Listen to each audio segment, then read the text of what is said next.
Rex Ryan. I gotta say, like, he got $50,000 for giving the finger. I love Rex Ryan. Applaud that man. I love Rex Ryan. I don't even like the Jets that much, but Rex Ryan's the man. You know what was the first thing I thought of with this? Now, the current Yankee coach is Girardi, but I could see Girardi, like, possibly doing something with this. No, you have to let me finish. Think so. You have to let me finish.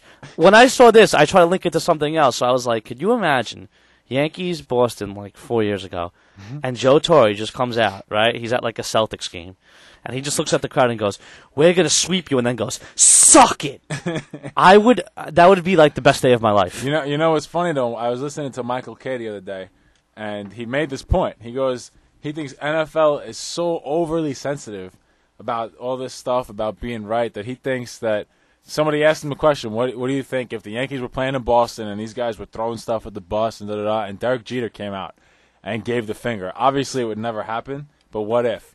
He was like, I don't even think Bud Selig or the Yankees would even issue a fine. Yeah, because probably not. Then you got to deal with the Players Commission and the Players Association, and it's just more money and it's just a pain. And they just write it off. But the NFL, it seems like they've had so much of a history of crap in their league that they have no tolerance for this stuff. Yeah, that's why they can't. I mean, they got guys coming in, the NBA too, with all these gun charges and stuff. Yep.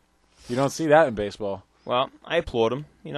He's getting the fan base pumped up. How many PSLs do you think he sold because he did that? Forget about it. Yeah, but you would love if Manuel was in Philly and he mooned the entire Phillies crowd. Like, you would love it.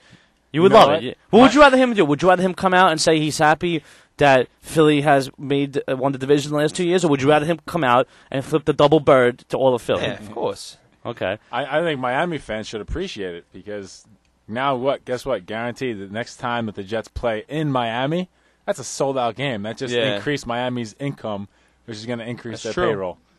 Yeah, that's very true. But you gotta give Rex Ryan credit. I really like what he's doing here. He's got cojones. He does. He's got cojones, and he's bringing this team. He brought them pretty far, and then he predicted a Super Bowl, and everyone was like, "Whoa, who is he to predict the Jets to be in the Super Bowl?" What did you want him to say? Like, I hope we put up a good game against the Colts, and we don't lose by as much as we're predicted to lose. Like, what do you want the guy to say? He's a fat man, too. He's huge. Did you see the picture of him giving the finger? He's real fat. He looked like he just ate some White Castle.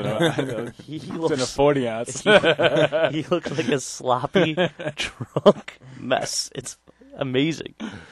Oh, man. But you know what? He is a player's coach. I heard Ocho Cinco say today that he loved him. Yeah. And guess what? Ocho Cinco has 1 year left on his contract. Now, he said, I'll never play anywhere else but Cincinnati, but last year he was looking to leave. I can see Ocho Cinco wanting to play for that guy. And guess what that would do to Mark Sanchez's stats? Yeah, definitely. Definitely.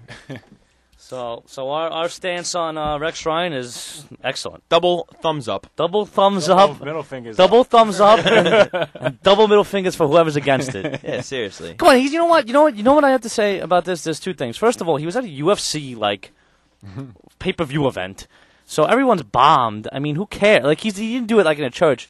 But one thing that just shows you is, as time's gone on, like, you, especially if you're a celebrity, you really have to watch everything you do because so many people have access to a phone. Like, I mean, could you imagine every single thing? The guy gave the finger one time and $50,000. Could you imagine if I got a $50,000 fine every time I gave the finger or cursed? I'd be like $3 million in debt by the end of the week. I'll take a nickel. Yeah, forget it.